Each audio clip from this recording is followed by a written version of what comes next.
You are listening to Missed Apex Podcast. We live F1.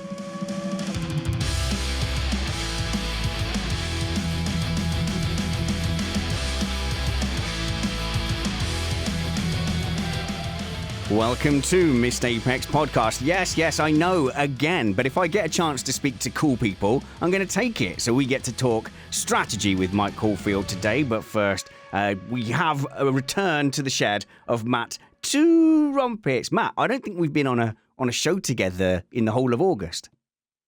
Yeah, it's been a weird bit of a vacation that wasn't really a vacation, as I've been basically working the entire time. Yeah, and I wasn't allowed on your special Tech Time show with your special friend Summers. Well, your snoring might have interrupted the audio a bit. It might have done. And I'm visiting Summers on his island. He's got an island. It's called the Isle of Wight. It takes an hour to sail over there. So I'm going to have a real life pint with Summers. And I've already asked permission. I'm as allowed as many beers as she says I can have. Very nice. So I assume the length of the journey is because you're bringing your vehicle with you. Yes, otherwise we'd be able to just hop across. But yes, so I will get to speak to Summers and I won't talk to him about tech at all. Instead, he'll force me to talk about golf, I'm sure. But that's not why we're gathered here today. We're here to speak to a man who was a strategy guru at Haas and also at Mercedes. Mike Caulfield joining us back in the shed. Hey, Mike, how's it going? Hey, yeah, good to be back, thanks. Yeah, it's been an interesting few weeks or months. Has it? Since I spoke. There's been no F1. What have you been doing then?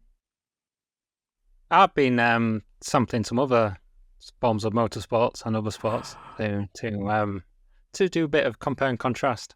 I see. Okay, I'm assuming this is in a professional capacity, but I shan't pry, Mike. I shan't pry. But where did you go then? Because obviously, like, we come under fire for not watching enough non-F1 motorsport, and I mean it's sort of fair. I'll watch Formula E and I'll catch things if they're on or if I'm going to an event, but I don't like follow any series really apart from Formula 1, Formula E. Before your trips this summer, were you much in the same boat?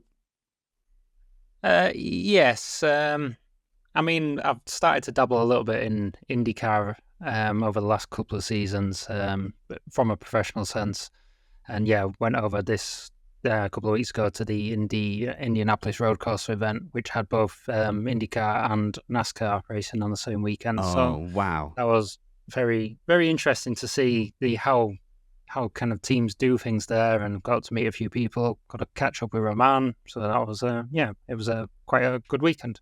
That sounds nice. Well, I have to admit, of those two, what we should be watching a bit more IndyCar. And I've got a feeling that it's a sport that's on the up a little bit. Is that the sense you're getting from the industry, Mike?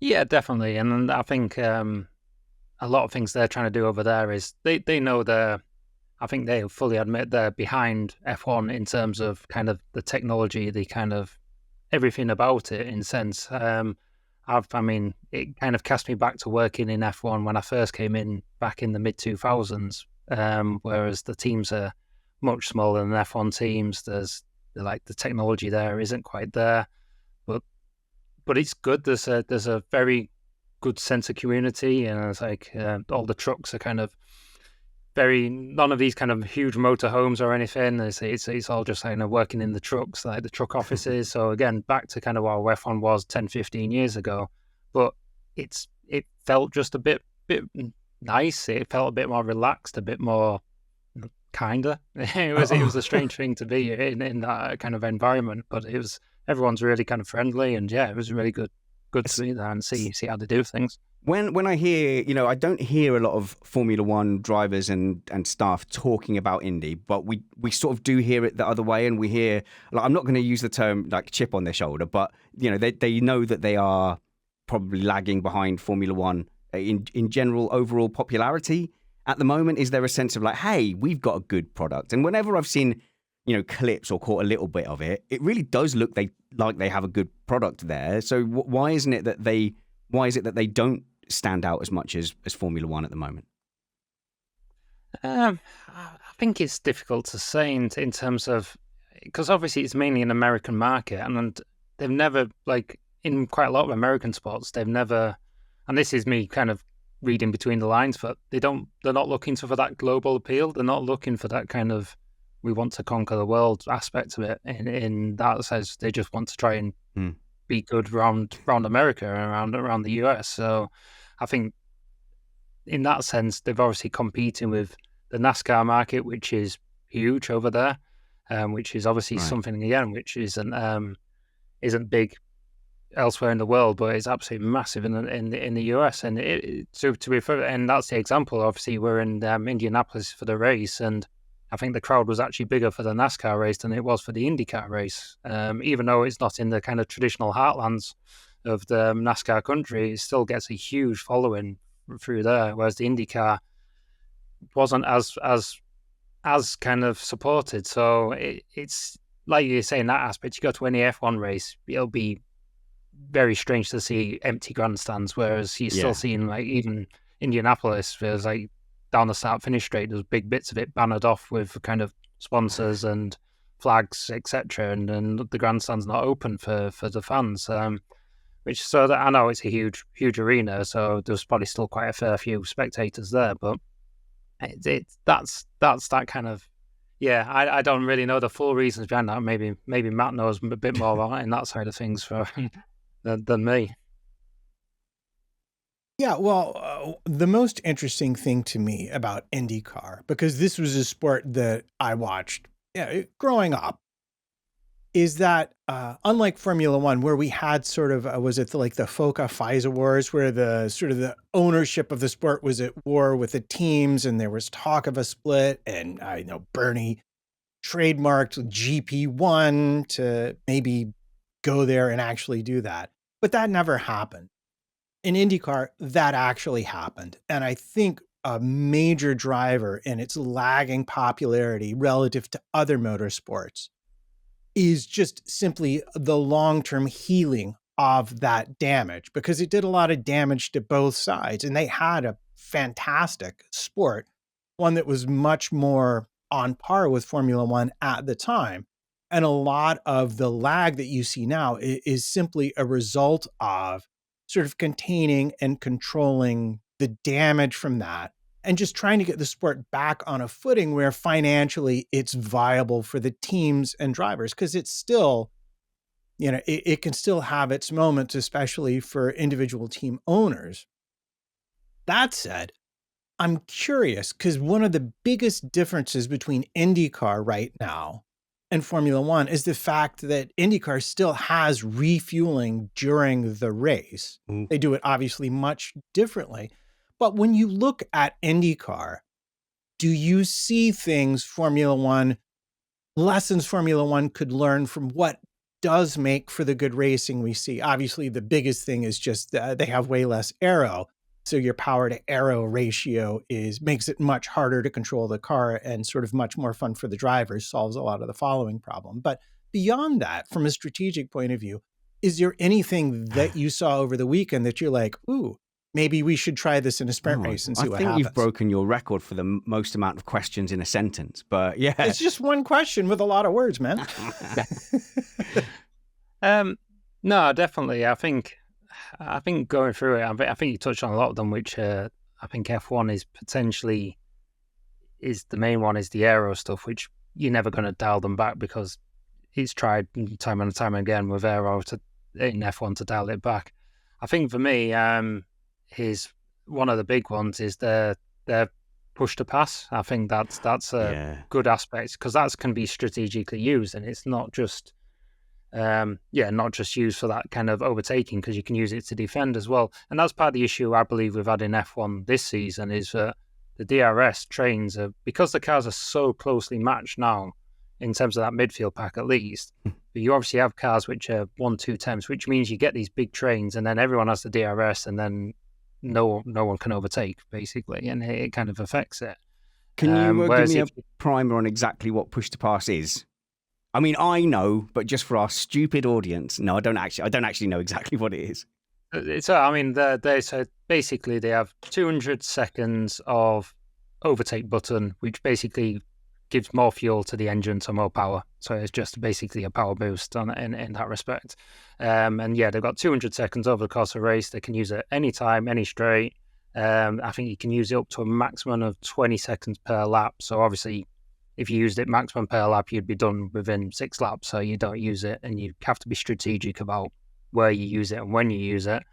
I don't know. I'm a bit lacking. I don't know exactly the power boost they give, but I think it is fairly significant in terms of being able to create that overtake. But then, yeah, it's that added aspect for a strategy point of view, because you can look at the drivers around and you see where they're using it or how much they've got left and try and plan it in that sense. And I think this was the initial concept which F1 came up with the kind of KER system. So not the ER system now, but the KER system where you could deploy that by basically pressing a button, and that was kind of thing. But I mean, it was only 7 seconds a lap, and I think basically it wasn't limited throughout the race, and everyone then ended up optimizing it and using it in the same places time after time each lap. Obviously, yeah. Well, technologically, I don't think it would be hard to have a button that allowed you to deploy more power. I mean, they're very they've got big batteries in them anyway, so it is something that could be implemented relatively easily. Potentially, yeah. But even in the sense of, why can't we just do that with DRS? And that's the kind of instead of using it as a within 1 second, you use it. You have 200 seconds of DRS usage in this race. See, Matt, we've been doing it in our iRacing series. So we've been running the Renault 3.5s, and you get 8 DRSs to use whenever you want. And we found it actually tactically super interesting. So you get to the end of the race and someone's really closing on you, and you go, oh no, they've got loads of DRS left and I haven't got any. But that's worked just as well, Matt, and that does simulate a power boost. Well, yeah. And I know that when I've talked with Summers about this, you and he are like the same person on this issue, which is limit the DRS usage and make it tactical and controlled by the driver. And you get an immediate strategic effect. And you get, I know the last IndyCar race that Scott Dixon won. Yep. He wound up with about 30 or 40 seconds more push to pass than the person that was chasing him, because he'd been fuel saving the whole race. So strategies, you can start out with a strategy that winds you up with an advantage late in the race, or you can use it to try and build a margin and then hang on to it to the end.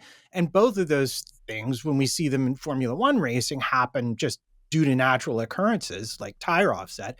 It's always when we get the most exciting racing. Yep. Yeah, and that's it, is that kind of building up. And he kind of touches on, and I know this is a hot topic in terms of the kind of refueling aspect, which is good in IndyCar, I think, and they've got it down. I'm not convinced it will work in F1 if it was ever brought back. I can't see it working with the tracks they kind of racing in F1 and the kind of cars they have now. I know the fuel tank would be made smaller if they did that, but it's only going to be made smaller by 60, 70 kilos.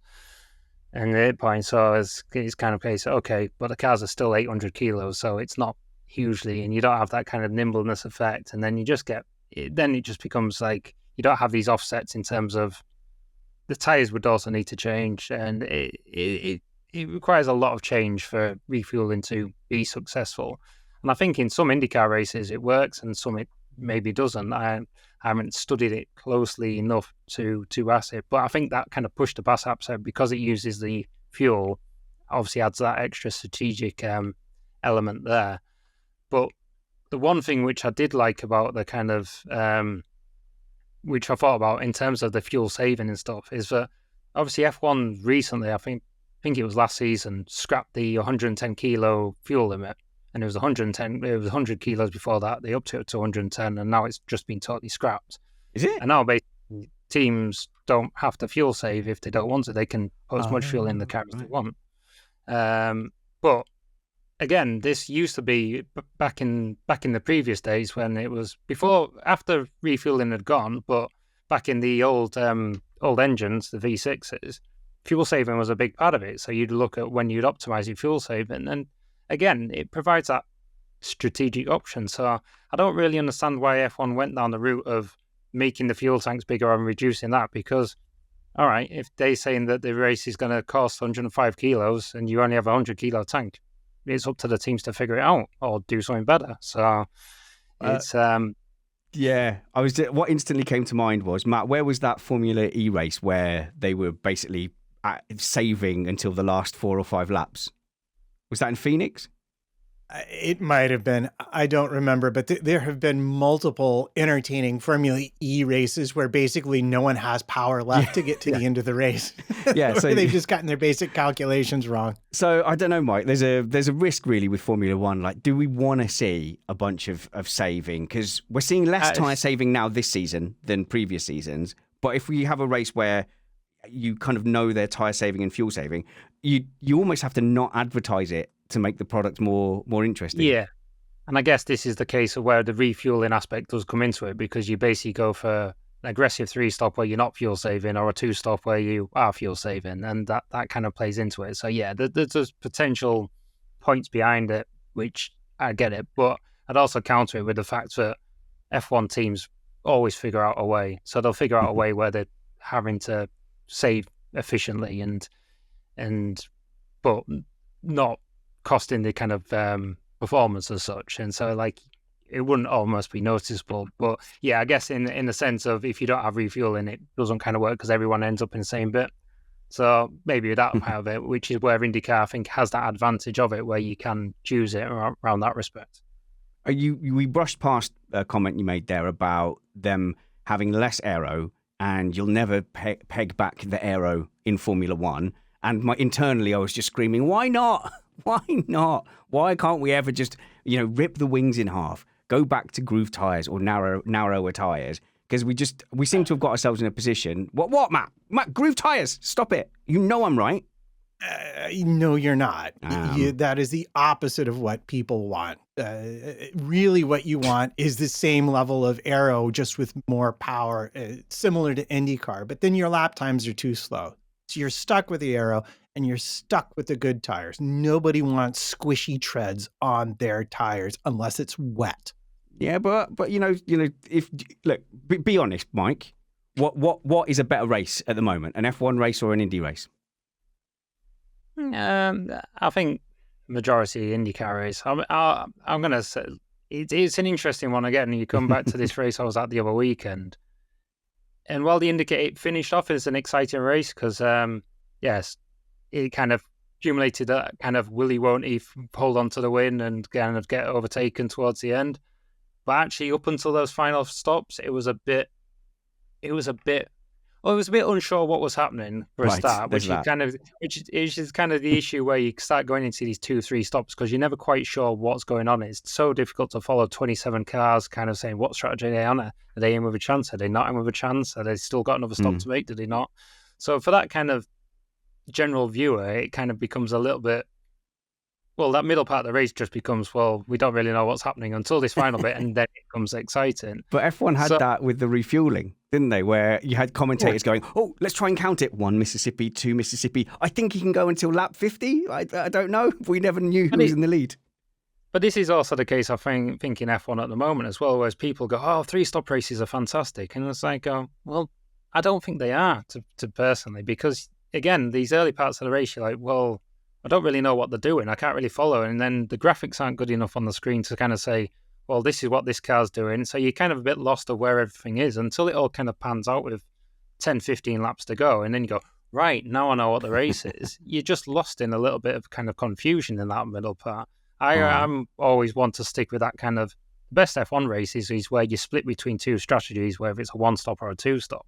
As soon as you start getting to that 3-stop territory, it just becomes a bit, I don't know if I have, like, even as a strategist, like, and I like strategy, obviously, and I like doing it, but as just a general watch of it, kind of, you're just thinking, well, I can't follow what's going on. It's not clear enough what's following, unless you've got, like, all the data screens, which not everyone has. The teams have it, and then you can kind of work out what's going on, but just watching it on the telly and, like, having commentators trying to guess what's going on, more often than not being wrong about it. I was going to say, how do you find the sofa experience as a strategist when you're listening to commentators? They're doing their best to colour the entertainment, and they don't have the info you have, but you must be screaming at the TV. Well, I watch on mute basically these days because I can't. It's. I mean, I think the last race was it Spa, wasn't it? The one before, Yeah. and I think the first lap there was about 4 cars making overtakes, even though they weren't even that part of the circuit. So there's kind of Stroll made a number of moves, and yet he was still down in 18th at the end of the first lap or whatever. It's because it was Alonso making all these moves, and then you go late.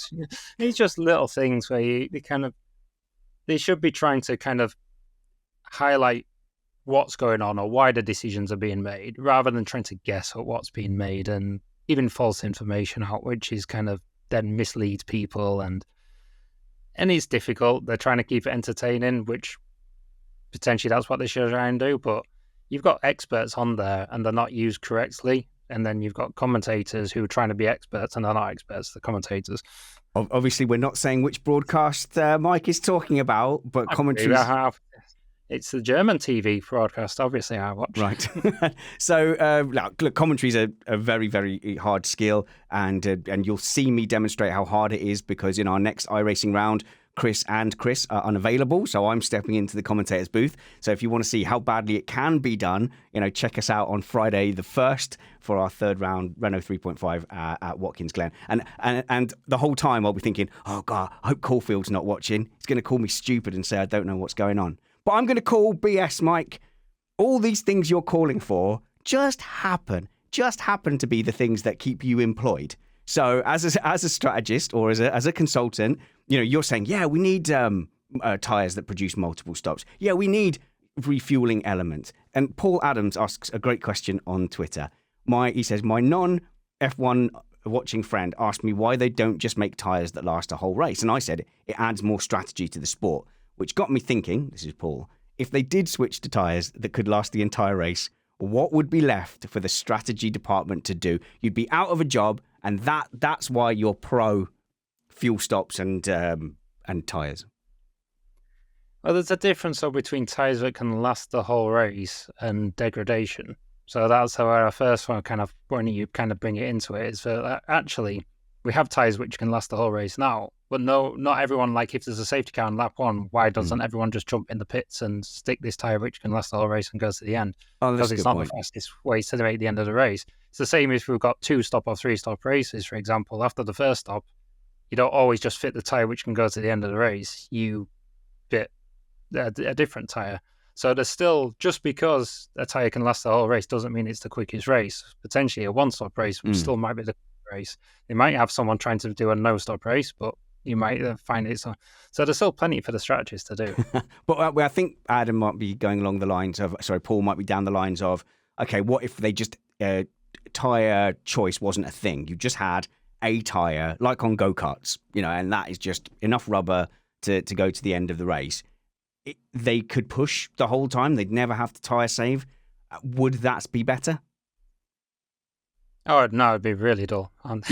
Yeah, this is it, isn't it? I mean, like in the grand scheme of things, in terms of strategists, yes, I would be out of a job. There wouldn't be a lot to do there. But in terms of race, basically, your starting grid would almost be the finish order, because the way you get overtakes is by having tyre offsets, and or occasionally, obviously, if you have a car qualifying out of position, then they'll come through a little bit, but the way you get overtakes. So even if you have a car like a Verstappen down, if there's no tyre performance whatsoever, like the tyres are all rocks, providing nothing, you'd still struggle to get by. You're having to use it would definitely show an interest in terms of driver skill to try and get the most out of it, but you'd be there'll be very few overtakes throughout a year.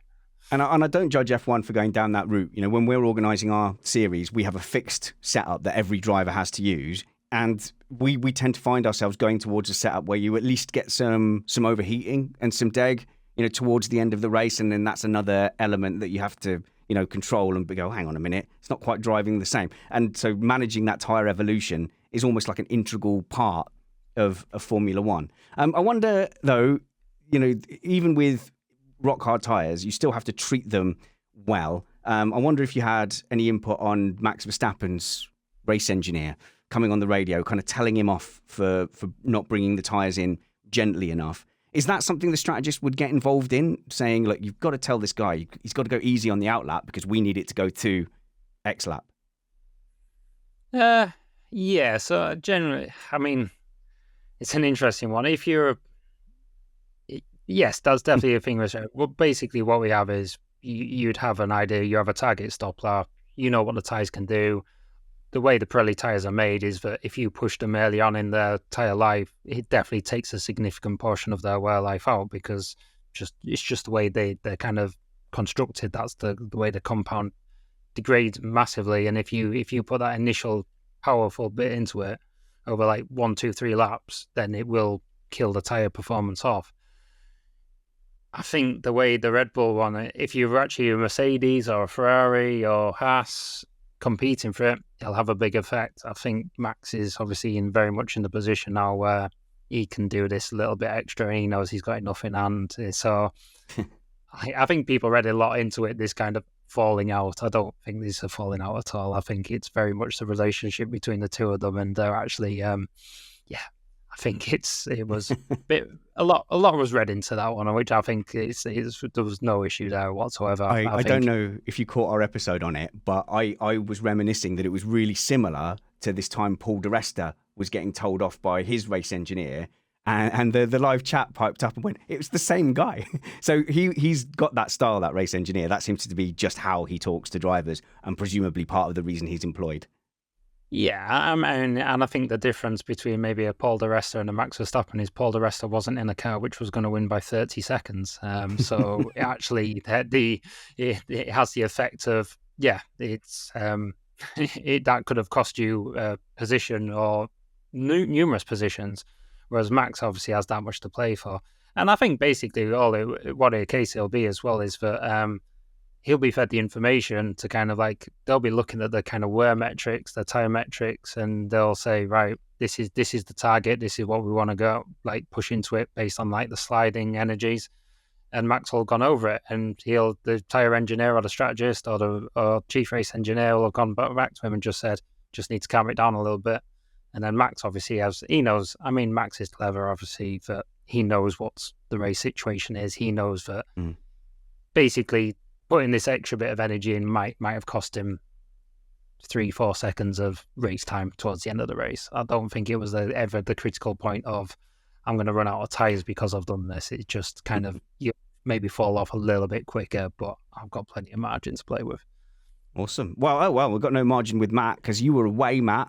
You were moving your car because you choose to live in the city, but no one even noticed you were gone. That's how well I did just then. I cannot wait to see exactly what transpired in my absence. Well, we covered all the tyre stuff, basically, so you don't need to do your tyre thing now. No, do the tyre thing now. Now, there's a couple of tyre things that you wanted to talk to Mike about. I know the tyre allocations I don't understand at all, and I'm completely lost on. But I am curious about the new tyre constructs. They seem to be a step harder. Well, yeah, and I think this is a great question for Mike because Pirelli did bring in new construction tires at Silverstone, and I'm curious to know if you'd notice, was there any effect on the strategy of the different teams with these new tires? I don't think it's affected it massively. Like you said, the construction's changed, the compound hasn't changed, so the compounds are the same in terms of the hardness and softness of it. I believe the construction, and correct me if I'm wrong, is that the sidewalls have been kind of reinforced a little bit in that bit. So obviously that sidewall reinforcement does actually make the tire act harder than it previously was. I think what the major thing is, what I've seen, is that the actual warm up of the tire seems to be more of an issue now because of this. Because obviously you're not getting the deformation of the tire on those initial bits, which means it struggles to get into that kind of heat ones.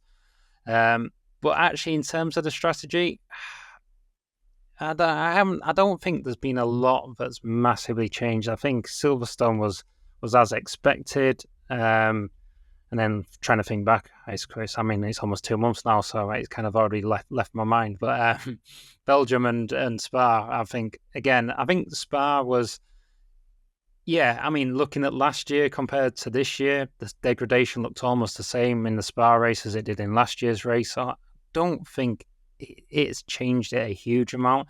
Obviously, the degradation being the same, while the cars are a bit faster, so maybe that actually it done what Pirelli wanted to do, as in, obviously, the cars are putting more force through the tyres, which actually, if you left the construction the same as it was last year and the compounds the same as it was last year, that the degradation would then potentially be a lot higher than it was last year. So actually that kind of reinforcement of it has made it now more in line. But I don't think they're in a bad place with what the tyres they brought this year. I'm actually, fairly, from a Pirelli point of view, I think it's fairly good what they've done.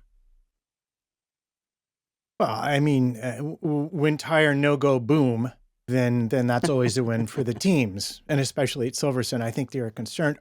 It is interesting to me, just as a note, that Pirelli more or less said, well, this is what we were looking at for next season. Yeah. And that both the FIA and Pirelli were so completely wrong about the rate of aerodynamic development that they've basically had to move up the 2024 construction to the middle of the 2023 season. But what will they do next season when there's even more? Well, yes. But I also want to ask, because there's another thing Pirelli's been talking about, and I'm curious to get your take on this, which is they're talking about getting rid of the full wets altogether and instituting a different intermediate construction that could sort of handle the conditions, the worst conditions we're currently seeing the cars actually running. And how would that affect the strategy the teams are using right now with the two different tires? And you were in the sport a long time. As long as I can remember, people have always complained about the full wet tires that Pirelli brought. Would you have liked to have seen something like this when you were still active and actively in a team? I mean, it's a difficult one, this, because it's the sense of, right, why aren't the wets working, and what is the issue? Why can't people run the wets? What's the main cause of that? And the main issue really with the wets, I believe, is that actually when there's the conditions which are needed for the wets, but then you start getting too much, like, because you got the ground effect cars and they start running, you start getting kind of almost sailing on the water, and you have too much spray.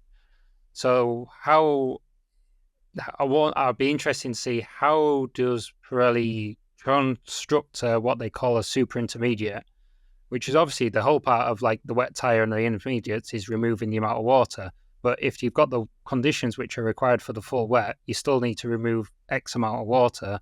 So the spray issue still isn't going to be solved. So in a race, you probably, if you got to that level, you're still going to be behind a safety car or red flagged. So I think that's the kind of main issue with it. I don't think it's that people find the wets are bad. Half the time people don't run the wets early in the weekend because you're limited on 3 sets and you never get a replacement, and then you might need them for the race. So that potentially needs to be changed if you want people to kind of run it in practice sessions and qualifying, etc. But then you've also got to a point now where teams know that the FIA is kind of like, for qualifying, for example, if you get to full wet conditions, they're not going to start a session, or they're going to red flag it. So what they're going to do with this kind of super intermediate condition, how is it? I'm intrigued to know how they're going to make it different to what the current full wet is, which makes it usable compared to the current full wet. I mean, it's not a million miles away from turning it up to 11, is it? What was that film? Where they crank it up to 11, but it's the same. Yeah, it's the same dial. So like, if you just call it super intermediate, isn't it, basically. Yeah, they're just calling it something different. It's a shame, because whenever rain comes now and you see rain on the forecast, instead of getting excited or interested, you kind of go, "Oh, it's just going to be a faff," and that's what it is now. Formula One in the rain is a faff. But again, I think. Sorry, Mike. Go ahead. No, I mean, it's a fact, but that's because that's how they've let them design the cars, isn't it? So because they're so close to the ground now, they just and there's so much kind of, again, it's my biggest bugbear about F1 is the size of the cars, but the size of the cars then create huge amounts of kind of spray and wake and kind of aquaplaning in that respect. And yeah, I remember chatting to a driver when like the new cars came in. So at the beginning of, well, I spoke to him at the end of last season about this, and he just said these new cars are so heavy that if you slightly lose the rear end of the car, and this isn't even in wet, this is in dry conditions, he says it's impossible to catch, basically. And that's the kind of biggest issue, is that the cars are just so like not built now for basically non-perfect weather. So you need to kind of get back to kind of basics to kind of make them a little bit less optimized or kind of less efficient and stuff. But actually then it would make them being able to run in conditions which aren't perfect. It's the same with like kind of wind conditions now. These cars are so difficult to drive in. You saw in Spa when like cars were like missing the Eau Rouge chicane because of a gust of wind made them almost lose it, and Verstappen almost lost it. And they're just so optimized now for perfect conditions that as soon as you get a bit of rain, as soon as you get a bit of wind, they're just nightmares. Well, as someone who watched a lot of cricket when I was younger, you know, I got used to that, where you have to kind of, you know, a little bit of rain came over, then you wait and you go and get your cup of tea. So well done, F1. You've turned motorsport into cricket. See what you've done. Sorry, Matt, you were trying to get in before. Well, my understanding of where Pirelli wanted to go with this is right now they start a race on the wet tire behind the safety car, but they don't really race until it's intermediate conditions. And rather than have two separate tires, one for clearing the water behind the safety car and then a second one for actual racing, they were trying to design one that would sort of bridge that condition so that you could start behind the safety car, but then not need to come in and put on intermediates. And I'm just curious if you think that's a good idea or a bad idea. Yeah, I mean, anything which can kind of like narrow that gap between the two, and you can get it, but yeah, basically that you can start the race, and then there might be a mix of people going towards the intermediate or sticking on this new tire. If it potentially works. I think my biggest, I don't know, it depends how they do it, is that obviously we've seen the intermediates wear to basically slicks, and actually then they become actually quite decent tires when they're in that slick condition. It means people don't have to pit. Is it the case for these new super intermediates? So actually people just, if you actually run them in these kind of mid-wet conditions, if you keep them on, they actually transition into actually almost normal intermediates and don't overheat. So that's the kind of thing with the wets compared to the intermediates, is that they're so different with the tread blocks on the wets that it's impossible for them to run in these kind of drying conditions where, I don't know, you kind of feel that the risk is that you go to these super intermediates that you can actually run them almost to dry, you know, because as the tread wears down, they actually become quite useful in these conditions. I don't know. This is obviously for Pirelli to try and come up with the solution for it. Well, I tell you what, why don't I ask you instead then? Because now we've seen it in action, and plus we need to explain it to Spanners. Ask you about the alternate tire allocation and how that worked out in real life. I mean, I was excited to see it because, frankly, I'm excited to see any kind of a different thing happen in, just because the teams haven't been able to optimize it yet, so you can get some more interesting results. But what did you think of it now that you've seen it in action? Yeah, I mean, I was skeptical of it coming into Budapest, because that's where we ran it, wasn't it? Yeah. And it actually worked out quite well, but I think that potentially it only worked well is because we had the kind of the weather issues in kind of, was it practice 1 or practice 2? Not weather. You are anticipating my next question very well there. So that actually kind of made it more possible for kind of qualifying and that respect going forward. Obviously, we run it again in Monza.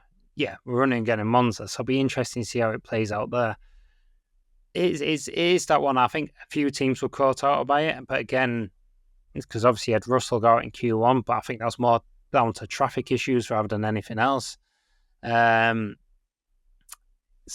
the reason I was skeptical was because I'm not a big fan of this kind of Q1 hard, Q2 medium, Q3 soft, because more often than not, the harder compounds are more beneficial to the quicker teams, because the quicker teams can effectively get these compounds to work easier than maybe cars which are lacking downforce. So it was actually, it surprised me that the grid was a little bit mixed up. Whether that remains the same in Monza, it'd be interesting to see.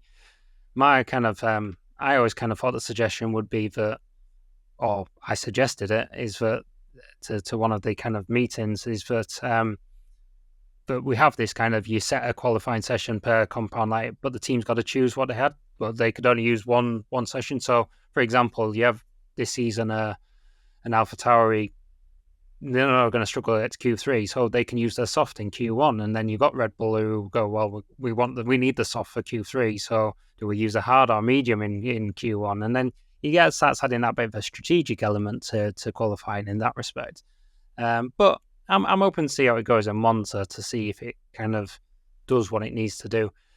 I think for a lot of the feedback here, obviously the main reason for doing this is to try and remove the amount of tyres being shipped around the world and not being used. I just think currently, I don't know, the drop from 13 to 11, while it seems like that's still quite a lot of tyres. I think if you have a clean open weekend, 11's a real struggle. You're going to start getting kind of P3 sessions with not a lot of running, or maybe earlier on in the weekend, because people are having to try and concentrate on qualifying on the race and don't actually run much in practice because of it. I had actually seen that same criticism and had that same thought myself. What would you think of a suggestion then to just not return tires until you get to qualifying? Because right now you have to return them a certain number after each session. But if you were able to keep those used tires so that you could continue to go out and run the car, is that something that teams would actually do? Yeah, I think so. It's definitely, I think if you reduce the tire allocation but allow tires to be kind of spread across multiple sessions, for example, then teams will then start to optimize this kind of running, and more track time the better. Especially with like the harder and the medium compounds, which then have a longer run, because for example, you could say do your P1 when the track's not great. You can do some of your short fuel, you're doing your performance runs, you're trying to get your setup right, and you do your run on your hard and medium, but you don't want to do your high fuel long run in that session because the track's not relevant. You can then carry that tire forward to P2. It then allows a bit more preparation. I guess the only potential criticism of this, if you carry it forward, is that it does give teams potentially this more data, which we're trying to go away from. We've kind of seen evidence that if we lose kind of sessions to rain or sessions to because of the sprint weekend, for example, that teams come into the race much less prepared. If you allow them this, teams will make the most out of it and probably get to a point where they've actually got a lot of data, and the race might take a negative effect because of it. Okay, well, one thing that teams are absolutely not going to have to cope with is a lack of tire warmers, is they've officially kicked that can down the road. You're no longer involved in a team. So, first of all, what do you think of the idea in general of getting rid of the tire warmers? Is this something you were in favor of or against now that you're not affiliated anymore? I mean, I never saw... Yeah, personally, like, I was quite for the removal of tire warmers. It's, I mean, I don't... Again, I go back to the point, it potentially benefits some teams more than others, but it adds a different strategic element to it. And I've heard a lot of people say, well, it gets rid of the undercut. Well, no, that's not always true, because we still have tyres now which have a warm-up curve. Okay, the warm-up curve will be different, but if you bring in tyres which are off the blankets, probably like with the full wets, would create something which is a little bit different anyway. And you still get the case of, all right, the undercut's removed, but if you come out, you stop a lap earlier, and then the next lap, a car comes out on cold tyres, you're still going to have that opportunity to then overtake them on track. So actually, it brings into the element you can actually get more overtakes on track because of strategy, rather just overtakes in the pit lane because of strategy. So, in that side of view, I was all for it. I think it's a good thing to do. I've seen a lot of people complain, so it's not going to be safe. Well, they do it in IndyCar, and IndyCar cars are fast. IndyCar have circuits where they've got big walls on them, and like they do it. Pirelli would do something which would be safe. It's not a case of it being like we were talking about earlier, rocks going onto the car. There's going to be tires which are able to be used fresh out the kind of out the pit box. They might take a lap to get performance, but it's not like the kind of bog standard road cars totally unmatched to the tires which they're driving on. So yeah, I think it's I don't know. I'm not fully sure why the teams have kicked it down the road entirely. Yeah, it's I don't know. It was obviously by the time I'd left, it was still far enough away that people weren't really talking about it. But we're gradually reducing the tire temperatures anyway. I mean, yeah, even only 5 years ago, the tires were at 120 on the front and 100 on the rears, and now they're down to 70. So it's already quite a big reduction in terms of the heating. And I know teams took a bit of a while getting used to it, but like I've said, Formula One have a lot of clever people. It's I don't know. I don't understand the full reasonings why. It'll be political. That's the main thing. Most things in Formula One generally are. So, yeah, that'll be.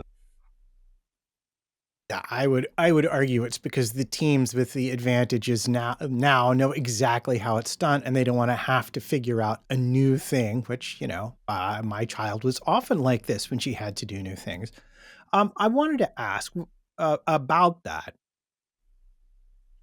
Do you think it would actually push teams towards making more stops because the drivers would have to push harder immediately on the tire, which would ultimately kind of shorten its life? I've seen that come up in discussions as a point, and I would be curious to get your take on it.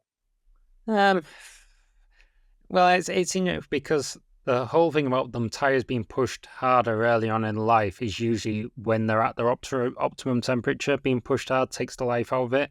If you actually bring a tire in from a cooler point, you're not damaging the tire so much. You might get a little bit of surface overheating, which takes a little bit of this kind of surface performance away.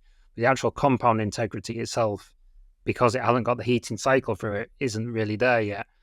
So I don't think that would be an issue. I think that it's when the tire's up to temperature and you're pushing it, that's when the life starts getting taken out of it. I think pushing hard on those early laps, I think it would make for better racing. It'd be a bit sketchy on the outlap, which is already makes for better racing, because I think that's a lot of the things which people have argued for with the new cars. They're expecting to see drivers fight with it a bit more, but they're still pretty stable. But you stick in a set of cold tires on them, it'll be, I think it'd be a good thing personally, but yeah. Okay, I have one. What do you have? What do you have one of, Matt? One. I have fast. One button question on your instrument. I have 3 on my instrument because that's all I can handle. Still not very many. No, it's not. I just wanted to know before we leave this topic, how much team resource is devoted to just figuring out the best way to use the tire blankets. I've seen various team principals comment in the media, but you are in an actual team. So I feel like you would be a much better explainer of like how many engineers and how much time gets spent figuring out the best way to use the blankets over that 2-hour heating cycle they currently have. So now current set system now they've got is that I believe all the blankets and boxes are now all regulated and the same. So I don't believe there's any trickery which can be done by the teams in that respect. As in, they have to put it on heat, and it's heated, basically.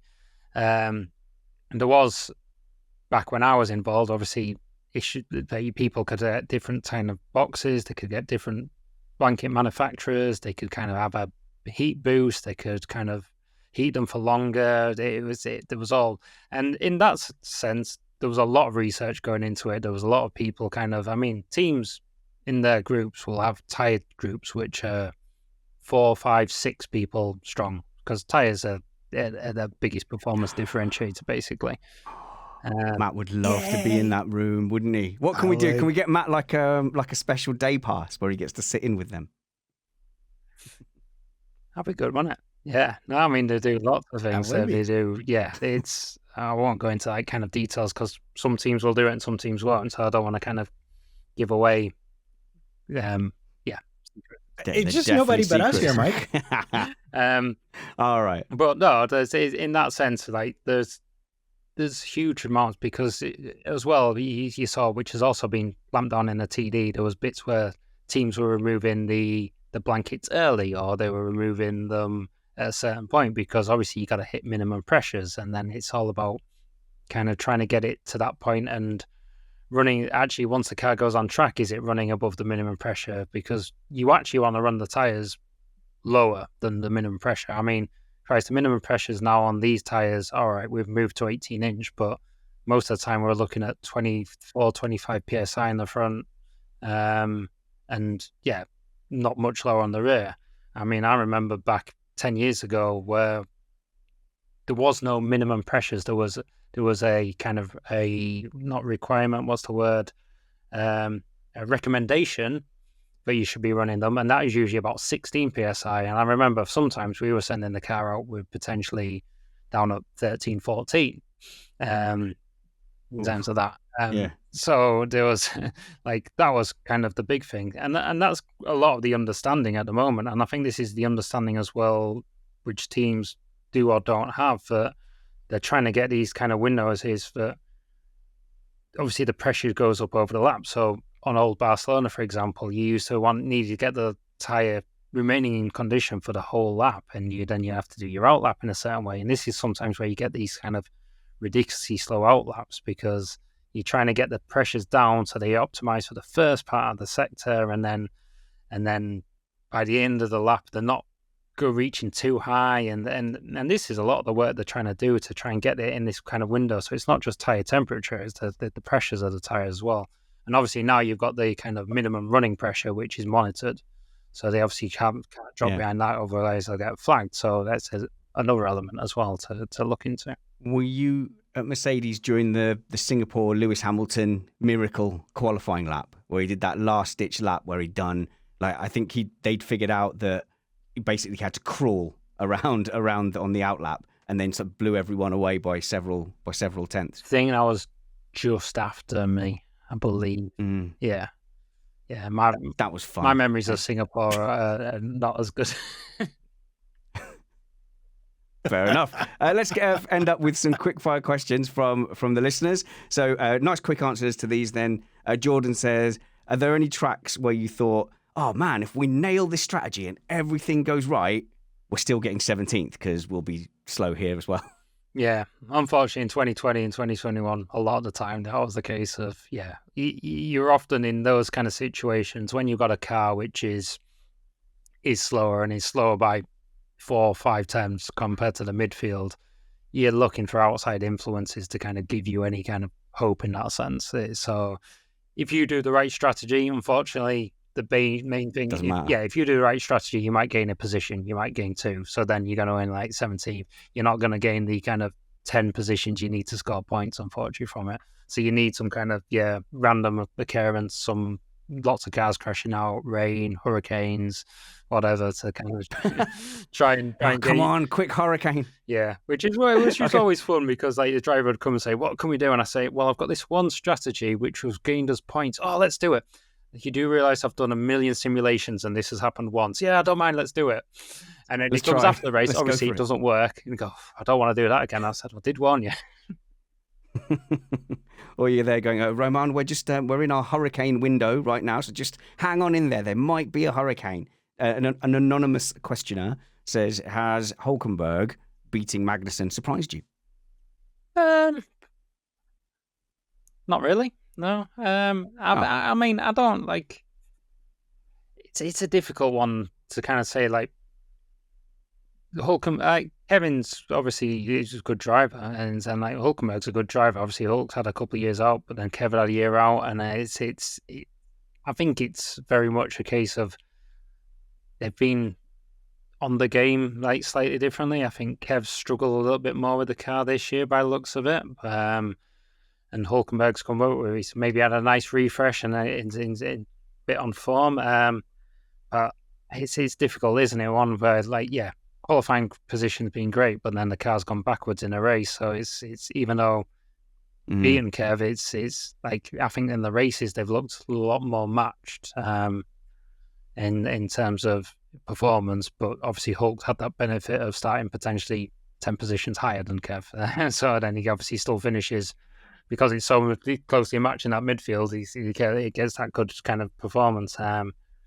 Yeah, I mean, no, I was always expecting Hulk to do well coming into the season. He's a good driver. He's always been a good driver, and I think people like Alonso show that. Yeah, you don't suddenly lose it when you've had a bit of time out from F1. I think he's been quite involved as well, hasn't he? I think he's still done a race. He did a race last season as well for Aston Martin. I can't remember. Yeah. I think he's raced for every other team on the grid. Yeah. In his sabbatical. Stuart. So he's getting involved enough. He's not like he's totally gone away and not done anything at all. So yeah, it doesn't surprise me. Stuart Neal's one might be a long one, Matt. A few people have asked about Ferrari. Stuart Neal says, as a former senior strategy engineer, can Mike shed any light on what happens at Ferrari? And somebody else, I think it was our own Carl Power, said, how would you fix Ferrari and on a race day?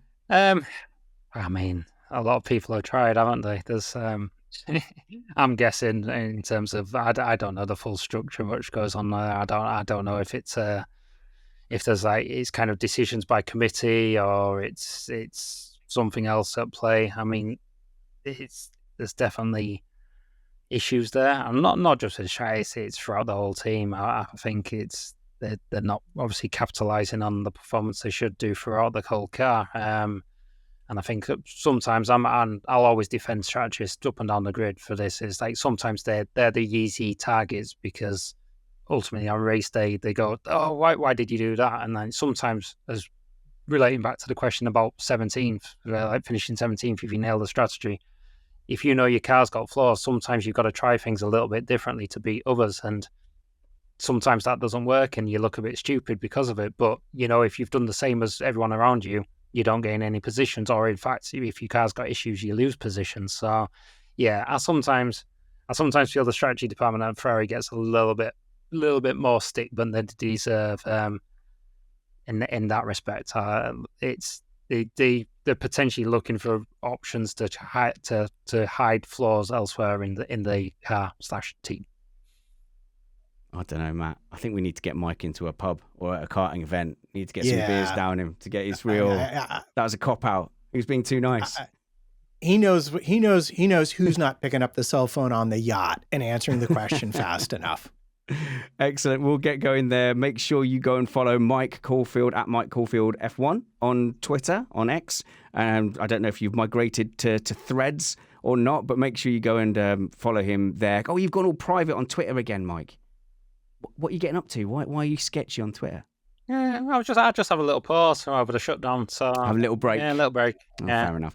Okay, in that case, I'll put Mike's home address in the show notes below, and you can go and follow him there. Thank you so much for your time, Mike. Make sure you go and follow Matt 2 Rumpets at MattPT55, and of course, follow me as well at Spanners Ready. I am, after all, the best one. A lot of content this week. I hope you've enjoyed it. We always love your feedback. Feedback at missedapex.net. And we'd always appreciate if you'd consider being a patron at patreon.com/missedapex. We'll see you for the Dutch Grand Prix review on Sunday, 8 p.m.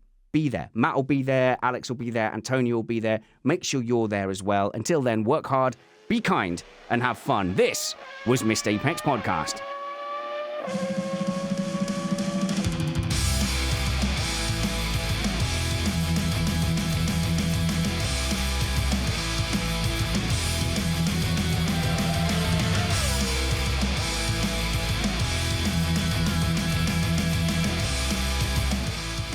Okay, Mike, we're off air. I promise. I've stopped the recording now. I promise I have. Now, tell us what you really think, Ferrari. Bunch turnips, right? Come on, Mike. Looks like there's a red light still flashing in that corner. Oh, curse you, curse this app. And it's red light. So close. So close.